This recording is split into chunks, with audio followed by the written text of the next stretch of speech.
러브 FM 특별 기획 고전을 읽다. 103.5 SBS 러브 FM 라디오 북카페에서는 월요일부터 금요일 저녁 8시 30분에서 9시까지 독서 시간이 부족한 현대인들이 꼭 읽어야 할 고전 필독서를 들려드리는 특별 기획 고전을 읽다를 마련했습니다.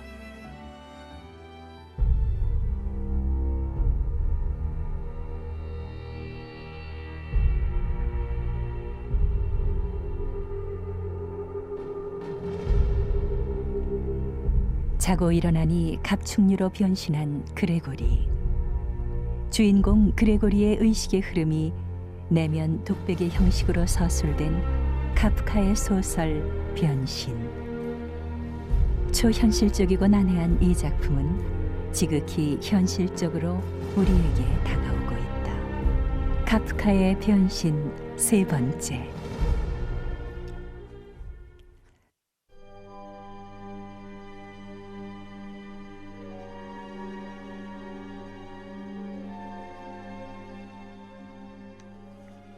어느덧 그레고르가 갑충으로 변한 지 한 달쯤 되어 이제 여동생이 그레고르의 모습을 보고도 특별히 놀랄 이유가 없었던 어느 날, 그녀는 보통 때보다 조금 일찍 오는 바람에 그가 창밖을 내다보는 장면을 그만 목격하게 됐다. 꼼짝도 않고 창가에 서 있는 그의 모습은 사람을 놀라게 하기에 딱 맞았다. 그녀가 방에 들어오지 않았다 해도 그레고르로서는 그리 뜻밖의 일이 아니었다. 그가 창가에 서 있어서 여동생이 즉각 창문을 여는데 방해가 됐기 때문이다. 하지만 그녀는 들어오지도 않았을 뿐만 아니라 심지어 놀라서 뒤로 흠칫 물러서며 문을 닫아버렸던 것이다. 사정을 모르는 사람이라면 그레고르가 숨어서 기다리고 있다가 그녀를 물어뜯으려고 했다고 생각할 수도 있었을 것이다. 물론 그레고르는 불이 나게 소파 밑으로 몸을 숨겼다. 하지만 그날 점심때가 돼서야 여동생은 다시 모습을 드러냈다. 그리고 그녀는 평소 때보다 훨씬 더 불안해 보였다. 이런 사실로 그는 여동생이 자신의 모습을 여전히 참을 수 없어 하며 앞으로도 계속 그럴 거라는 사실을 깨달았다. 그리고 소파 밑으로 비죽 튀어나와 있는 자기 몸의 일부를 보고도 혼비백산에 달아나지 않으려면 그녀가 이를 악물고 자신을 이겨내야 한다는 사실도 비로소 알게 되었다. 하루는 그녀에게 자신의 이런 모습을 보이지 않으려고 침대 시트를 얹어 소파 위에 날라다 놓고는 자신의 모습이 완전히 가려져 여동생이 허리를 굽혀도 자기가 보이지 않도록 해놓았다.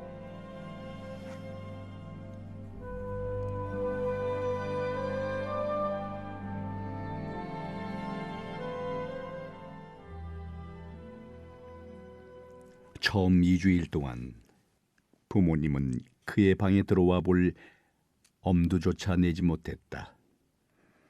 하지만 그는 지금 여동생이 하고 있는 일을 부모님이 전적으로 인정해주는 소리를 가끔씩 들을 수 있었다. 사실 지금까지는 부모님이 볼 때 여동생은 아무짝에도 쓸데없는 딸아이에 불과했기 때문에 걸핏하면 야단맞기 일쑤였다. 하지만 이제는 여동생이 그레고르의 방을 치우는 동안 아버지와 어머니 두 분이 함께 방문 앞에서 종종 기다리곤 했다. 그래서 그녀는 방에서 나오자마자 방 안 모습이 어떠한지, 그레고르가 무엇을 먹었는지, 이번에는 어떤 행동을 보였는지, 그리고 혹시 회복되는 기미라도 보이는지에 대해 부모님에게 아주 시시콜콜 이야기해야 했다. 아닌 게 아니라 어머니는 비교적 단시일 내에 그레고르를 만나보고 싶어 했지만 아버지와 여동생은 처음에 몇 가지 합리적인 이유를 들어 어머니를 만류했다. 그 이유들에 아주 주의 깊게 귀 기울인 그레고르는 그것들이 전적으로 수긍할 만하다고 인정했다. 하지만 나중에는 어머니를 완력으로 제지해야 했다.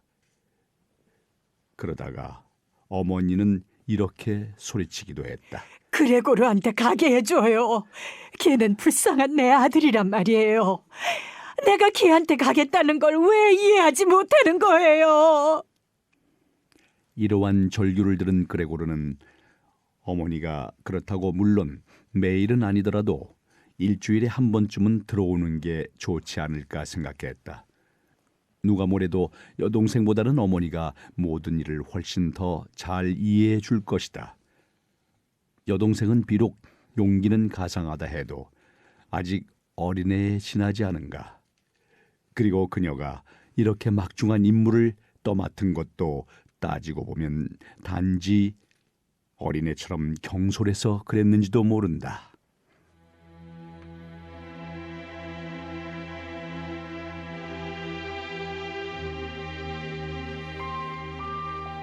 어머니를 보고 싶어하는 그레고르의 소망은 곧 실현되었다. 이제 낮에는 부모님을 생각해 창가에 얼쩡거리려고 하지 않았다. 그렇다고 몇 평방미터밖에 안 되는 방바닥 위를 마냥 기어다닐 수도 없는 노릇이었다.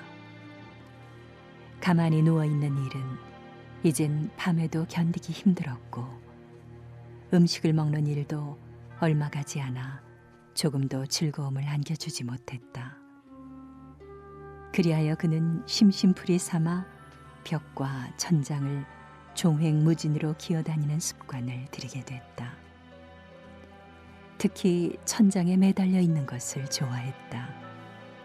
그건 방바닥에 누워있는 것과는 비교도 되지 않았다. 숨쉬기가 훨씬 수월했고 몸이 가볍게 떨리는 현상이 온몸으로 퍼져나갔다. 여동생은 그레고르가 스스로를 위해 발견해낸 이러한 새로운 오락거리를 금방 알아차렸다. 그건 그러니까 그가 기어다니면서 여기저기에 점액질 자국 또한 남겨놨기 때문이었다. 그래서 그녀는 그레고르가 최대한 넓은 공간에서 기어다닐 수 있도록 이에 방해가 되는 가구들, 그러므로 무엇보다 서랍과 책상을 치워주기로 마음먹었다. 여동생은 먼저 방 안에 아무 이상이 없는지 살펴본 다음에야 어머니를 들어가게 했다. 그레고르가 후닥닥 시트를 뒤집어 쓰는 바람에 그것에 주름이 더 깊고도 더 많이 생기게 됐다. 그 모습은 정말이지 침대 시트를 아무렇게나 소파 위에 던져놓은 것처럼 보였다. 이번에는 시트를 살짝 들추며 엿보는 일도 하지 않았다. 이번에는 어머니를 보지 않기로 했던 것이다. 그리고 어머니가 이제 그의 방에 들어온 것만으로 그저 한량없이 기쁠 따름이었다. 어서 들어와요, 엄마. 오빠는 안 보여요. 여동생은 이렇게 말하며 어머니의 손을 잡고 방 안으로 모셔오는 게 분명했다. 이제 연약한 두 여자가 힘을 합쳐 어쨌거나 그 무거운 낡은 서랍장을 조금씩 밀어옮기는 소리가 들려왔다. 너무 무리할까봐 염려해 주의를 주는 어머니의 말도 듣지 않고 줄곧 여동생이 대부분의 일을 도맡아 하는 모양이었다. 시간이 한참 걸렸다. 한 15분쯤 지났나 싶었을 때 어머니가 말했다. 서랍장을 여기에 차라리 그대로 놓아두는 게 좋겠다. 정말이지. 어머니는 그레고르가 정확히 어디에 있는지는 몰랐으나 그가 목소리의 음색조차 듣지 못하게 하려는 것 같았다. 그가 말을 알아듣지 못한다는 점을 확신하고 있었기 때문이었다. 가구를 모두 치워버리면 개의 병세가 나아지리라는 희망을 깡그리 포기하는 것처럼 보이지 않겠니? 그리고 개 혼자 무정하게 내버려두는 것처럼 보이지 않겠니? 방을 원래 상태대로 놓아두는 게 제일 좋겠다. 그래야 개가 다시 우리에게 돌아왔을 때 하나도 변한 게 없음을 알고 그동안의 일을 보다 수월하게 잊을 수 있지 않겠니? 하지만 유감스럽게도 여동생의 생각은 달랐다. 그러는 사이 그녀는 부모의 뜻을 거슬러 그레고르에 관한 일이라면 뭐든지 정통한 사람처럼 행세하는데 익숙해졌다. 어머니가 그렇게 말렸건만 여동생은 자신의 결심을 굽히려 들지 않았다. 어머니는 가구가 있는 이 방에서도 불안감을 감추지 못하고 안절부절 못하는 것 같았지만 이내 말문을 닫고는 여동생을 도와 서랍장을 밖으로 내가는 일에 온 힘을 쏟았다.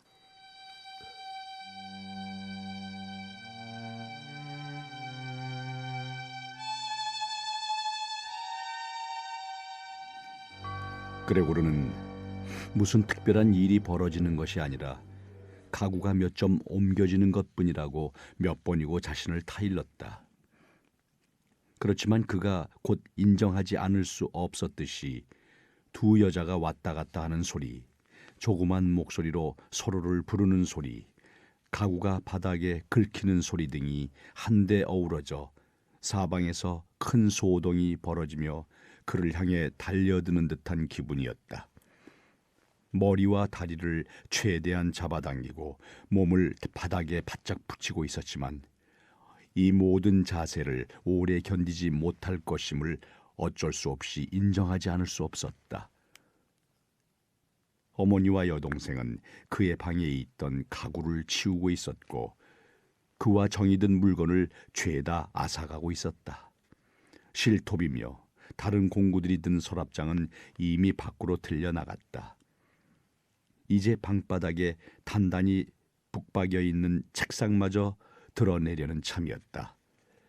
상업학교와 중학교를 다닐 때는 말할 것도 없이 심지어 초등학교에 다닐 때도 앉아서 숙제를 하던 책상이었다. 이제 정말 더는 두 여자의 선한 의도고 뭐고 따져볼 겨를이 없었다. 아닌 게 아니라 그는 어느새 두 사람의 존재를 거의 잊고 있었다. 이제 거의 파김치가 된 그들은 말없이 그저 일에만 열중하고 있었기 때문이었다.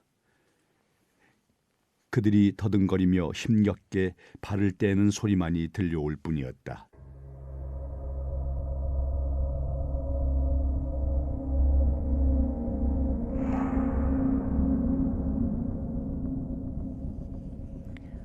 어머니는 꽃무늬가 있는 벽지에 붙어있는 엄청 커다란 갈색 얼룩을 발견하고는 절규하듯 거친 목소리로 외쳐대는 것이었다. 맙소사! 대체 저게 뭐야? 자신이 본 얼룩이 그레고르라는 것을 미처 깨닫기도 전이었다. 그러고 나서 어머니는 모든 것을 포기한 사람 마냥 양팔을 쫙 벌린 채 소파 위로 푹 쓰러지더니 다시는 꼼짝도 하지 않았다. 오빠! 정말 왜 이러는 거야? 여동생은 주먹을 치켜들고 잡아먹을 듯한 눈초리로 소리쳤다. 그레고르가 변신한 이후로 그녀가 그에게 처음으로 던진 말이었다. 그녀는 실신한 어머니를 깨어나게 할 무슨 약물이라도 가져오려는지 옆방으로 득달같이 달려갔다. 그레고르도 어떻게든 돕고 싶었다. 아직 그림을 구해낼 시간은 있었다. 하지만 유리에 너무 딱 달라붙어 있어 억지로 몸을 떼어내야 했다. 벽에서 내려온 다음 예전처럼 여동생에게 무슨 충고라도 해줄 수 있다는 듯 그도 옆방으로 달려갔다.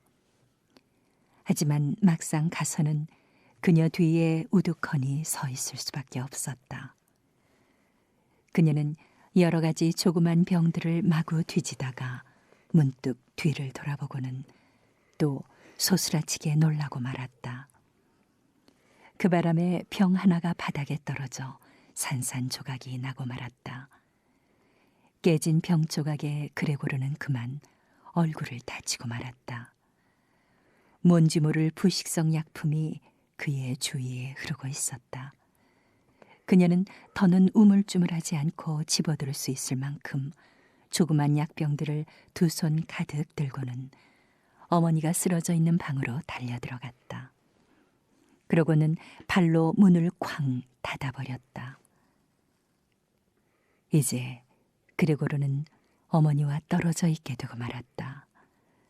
자신 때문에 자칫하다간 어머니가 목숨을 잃을지도 모르는 일이었다. 그러니 문을 열어서는 안 되었다.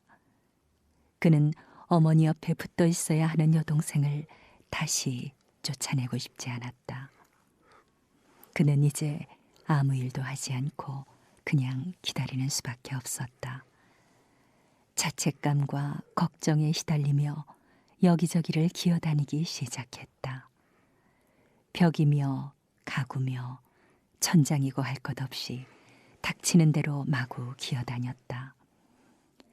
그러다가 방 전체가 그의 주위에서 빙글빙글 도는 것처럼 느껴지자 마침내 그는 자포자기한 심정으로 커다란 식탁 한가운데로 뚝 떨어지고 말았다.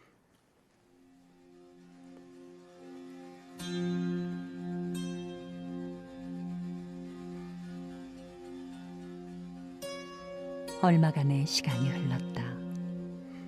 그레고르는 기진맥진에 누워 있었고 주인은 고요했다. 어쩌면 이는 좋은 조짐일지도 몰랐다. 그때 초인종이 울리는 소리가 들렸다. 물론 하녀는 문을 걸어 잠그고 부엌에 들어박혀 있었으므로 그레테가 문을 열러 나가야 했다. 아버지가 돌아온 것이었다. 무슨 일이 있었냐? 그는 첫마디로 이렇게 말했다. 그레테의 모습을 보고 다 눈치챈 모양이었다. 엄마가 기절했어요. 하지만 이젠 많이 나아졌어요. 오빠가 뛰쳐나와서요. 목소리가 둔탁하게 나는 것으로 보아 아버지 가슴에 얼굴을 파묻고 대답하는 것이 분명했다.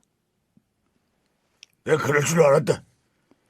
아버지가 말했다.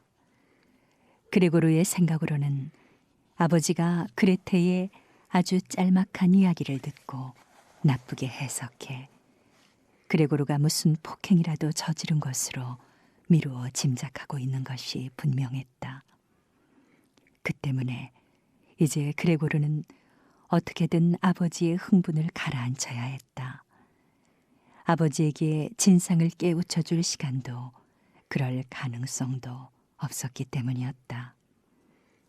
그래서 아버지가 응접실에서 이쪽으로 발을 들여놓는 즉시 그레고르가 자기 방으로 곧장 되돌아가려는 너무나 선한 의도를 가지고 있다는 것을 볼 수 있도록 그는 얼른 자기 방의 문 쪽으로 도망쳐 몸을 문에 바짝 갖다 대었다. 그리고 그를 쫓아 들여보낼 필요 없이 문을 열어주기만 하면 그 즉시 사라질 거라는 것을 볼 수 있도록 말이다.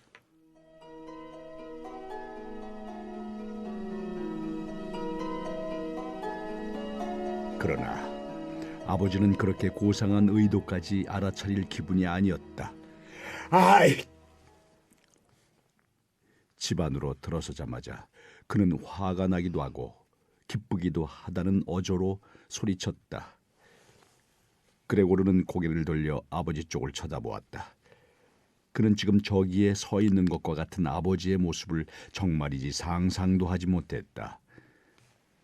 그는 기다란 제복 상의의 끝자락을 뒤로 젖히고 양손을 바지 주머니에 넣은 채 환한 표정을 지으며 그레고르를 향해 다가왔다. 무슨 일을 하려는지 그 자신도 잘 모르는 것 같았다. 어쨌든 그는 보통 때와는 달리 두 발을 높이 치켜들며 걸어왔다. 그래서 그레고르는 아버지의 구두 밑창이 엄청나게 넓은 곳에 놀라움을 감추지 못했다. 하지만 그는 이에는 크게 개의치 않았다. 정말이지 새로운 생활이 시작되던 초창기부터 그는 아버지가 그에게 최대한 엄격하게 대하는 것만을 상책이라고 생각하고 있음을 알고 있었던 것이다. 그래서 그는 아버지가 다가오면 앞으로 달아났고 아버지가 멈추면 그도 멈추었으며 아버지가 움직이기만 하면 그도 다시 불이 나게 앞으로 내달렸다. 이런 식으로 두 사람은 거실을 몇 바퀴나 돌았지만 그렇다고 무슨 결정적인 일은 일어나지 않았다. 정말이지 이 모든 일은 더딘 속도로 일어났기 때문에 얼핏 보기엔 쫓고 쫓기는 것처럼 보이지도 않았다. 그 때문에 그레고르도 당분간은 방바닥에 그대로 있기로 했다. 그때 바로 그의 곁으로 휙 하고 가볍게 던진 무슨 물체가 떨어지더니 그의 앞으로 떼구르르 굴러왔다. 그건 사과였다. 곧이어 두 번째 사과가 그를 향해 날아왔다. 그레고르는 깜짝 놀라 그 자리에 우뚝 멈추어 섰다. 계속 달아나 봐야 아무 소용없는 짓이었다. 아버지는 사과로 그에게 폭탄 세례를 퍼붓기로 작심한 모양이었기 때문이었다. 아버지는 찬장 위에 과일 접시에서 사과를 몇 개 꺼내 주머니에 가득 채운 다음 제대로 겨냥하지도 않고 사과들을 하나씩 던져댔다. 날아온 사과가 그레고르의 등에 정통으로 박히고 말았다. 자리를 옮기면 깜짝 놀랄 만큼 믿을 수 없는 통증이 가실지도 모른다는 생각에 그레고르는 몸을 질질 끌며 앞으로 나아가려고 했다. 그렇지만 마치 못에 박힌 듯 꼼짝할 수 없다는 기분과 모든 감각이 극도로 혼란스러워지는 기분을 느끼며 그만 그 자리에 쭉 뻗어버리고 말았다. 마지막 순간 자기 방의 문이 획 열리더니 비명을 지르는 여동생 앞으로 어머니가 뛰쳐나오는 것만 보일 뿐이었다. 어머니는 아버지를 향해 달려들어 그를 껴안으면서 아버지와 완전히 한 덩어리가 되더니 하지만 그러는 중에 그레고리의 시력이 벌써 가물가물해지고 있었다. 두 손으로 아버지의 뒷머리를 부여잡으며 애원했다. 제발 그레고르를 살려달라고.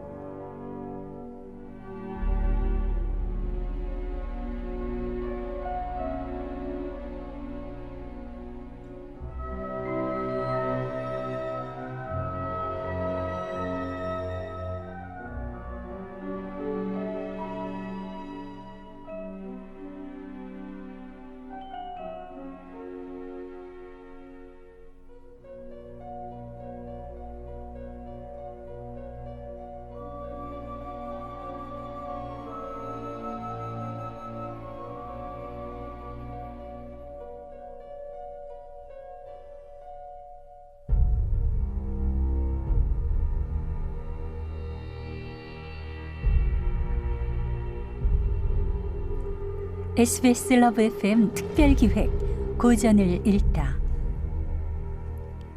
다음 이 시간에는 카프카의 변신 네 번째 이야기가 방송됩니다. 많은 청취 바랍니다. 이 프로그램은 플라톤 아카데미와 함께합니다.